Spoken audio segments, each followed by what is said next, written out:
Este es el otro negociazo de los criminales tamaulipecos. Los cárteles tienen instaladas casas de seguridad a ambos lados de la línea divisoria internacional.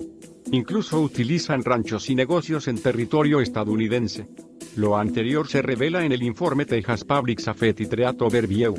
A State Intelligence Estimate, Panorama General de Amenazas a la Seguridad Pública de Texas. Una estimación de inteligencia estatal.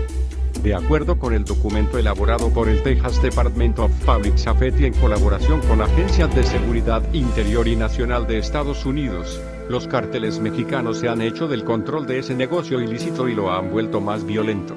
El documento es valioso, aunque resulta condescendiente hacia las autoridades estadounidenses.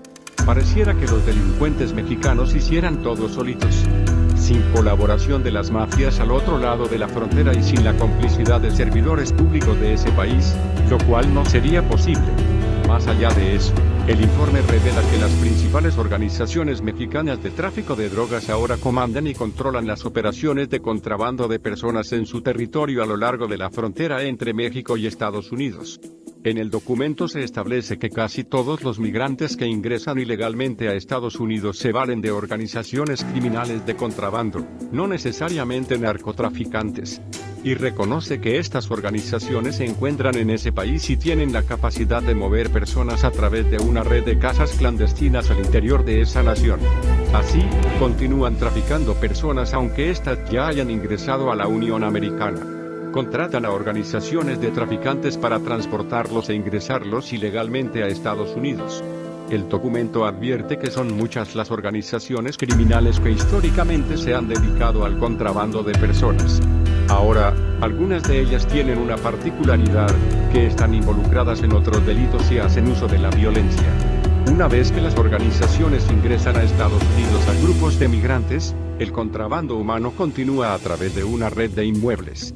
El informe señala casas de seguridad, casas abandonadas, viviendas, ranchos, lugares de negocios, cobertizos, almacenes, casas rodantes o móviles, incluso, hoteles y departamentos.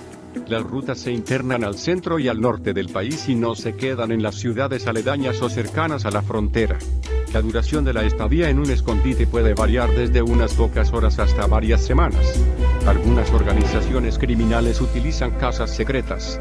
El documento señala que ahora son los cárteles mexicanos los que controlan, facilitan o se benefician del tráfico de personas a lo largo de la frontera entre Estados Unidos y México.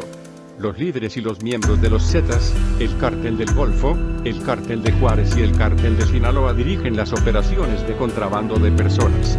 En algunos casos, los miembros y asociados del cártel participan en las operaciones de contrabando humano, posiblemente de manera independiente de las órdenes o la supervisión de los líderes del cártel. En estos casos se requiere de alguna conexión entre las organizaciones traficantes de personas y los cárteles. Las organizaciones saben que están obligadas a pagar a un cártel por operar en su territorio.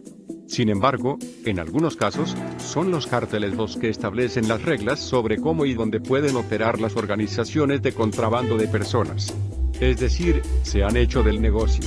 Para los cárteles, el trasiego de personas se convirtió en una actividad altamente rentable entre 2014 y 2015.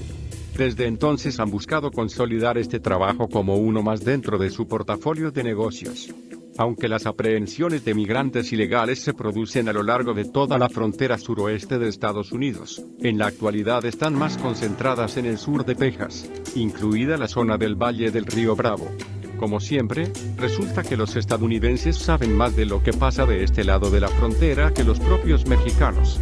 Teniendo en cuenta la negligencia, corrupción e ineptitud de las autoridades mexicanas, no resulta sorprendente. Lo curioso es que los gringos hayan identificado a las organizaciones criminales de este lado de la frontera, pero no sepan quién les da cobijo cuando pasan a su territorio ni cómo hacen para burlar a su sistema de inteligencia y seguridad. ¿O será que la ineptitud y la corrupción también privan de aquel lado? Más información en el blog delnarco.com.